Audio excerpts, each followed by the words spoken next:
Okay, let's try this on a more complicated object. Let's go to File. We're going to load a scene from the Scenes folder that I've already set up called Weightshifting2.fxs. See, it's a half of a torso.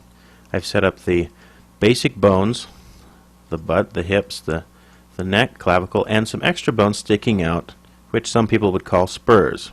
This one's labeled shoulder. If you switch to a top view, we have an elbow. If you pitch the elbow around, you see it has some influence over most of the mesh. Same thing with the shoulder. So when we move this shoulder down, the influence changes a lot. It pushes the rib cage in and everything. I've covered shoulder compensation in other videos, but here's another way of doing it.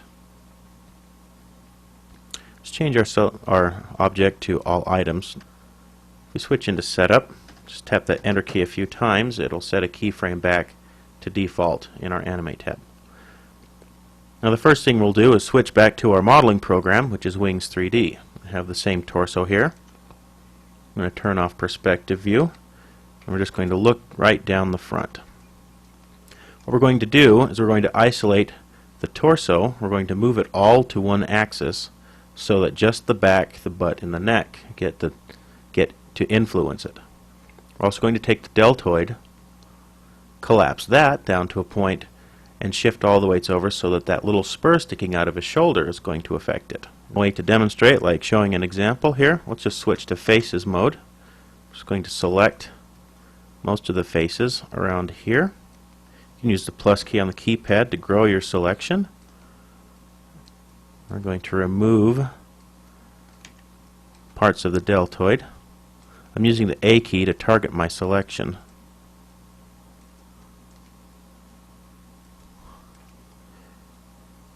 So all we have left are the bones of the torso. Let's leave out some of those. And we will just scale on axis X. Just smash that down. Let's go back to a front view here. Let's move this on X so it's right back in the center. So now the only bones that will have influence over that are the bones that lie right on that axis. Let's continue on with our experiment. Select all of the deltoid faces. Don't worry about these faces in the middle. Use the A key to center our selection. Let's select everything under the armpit, the coracobrachialis. I think that's what it's called. The insertions on the deltoid. And we'll scale uniform all of those down to 1 point. Now the spur was up here, so if we free move that to the top here, we'll know that it will get in the influence path of that bone. Okay, we'll do this for the forearm. Start by selecting all the faces that make up the elbow. Use the A key to center our selection.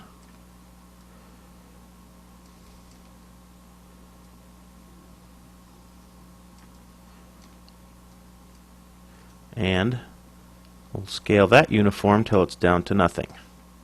Let's switch to a top view here. Just tap Y on the keypad. Let's free move that back here so it falls within the influence of the elbow. And this naturally excludes this set from the rest of the objects. But the elbow spur does have some influence over these other areas too. We've just solidified the elbow and the deltoid. So that doesn't look very exciting right here, but we are in fact doing a really great thing shifting these weights around. So the first thing we'll do is we'll just export this whole object as muscle torso underscore weights. I'll switch back to Messiah Studio. Highlight our muscle torso, switch to the File tab, multiply items. We'll replace that inside the Objects folder with muscle torso weights. See that it shows up here. Now, we didn't quite get it close, but that's okay. We can just move the bones around. See, we got a pretty good influence here on the elbow. So we'll just move that. So we switch back into animate. You can see that we have tiny bits of influence going on, but everything else has been frozen. Okay, to bring this back, let's load up our regular muscle torso OBJ. Switch to setup. Let's grab the weights, and we will add a morph blender effect to the weights object. It immediately pops up with a cluster create tab. We will select muscle torso as the object to convert to a cluster. Click on that button. See, it pops right to it. One more thing we need to do. We need to move morph blender to the top of the stack and make sure in our bone deform we use predeformed weights. And now let's just create a new slider for that cluster. We'll select muscle torso, right click and turn off all of these other ones. We'll set the default to 1. So we click into animate and we'll shift all that back to position, but it's using all of our new weights. So as we move the arm down, it doesn't influence any of the chest. We grab this spur here and we move it. It doesn't influence the chest at all. But if we switch to a side view,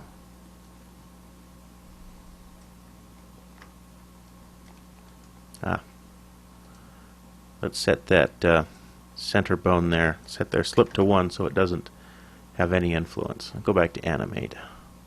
So we grab the back again, pitch that over. We still have a fluid motion, which applies everywhere else over here. Even these control points are being affected by the bones equally on the side. So there's no fall off happening.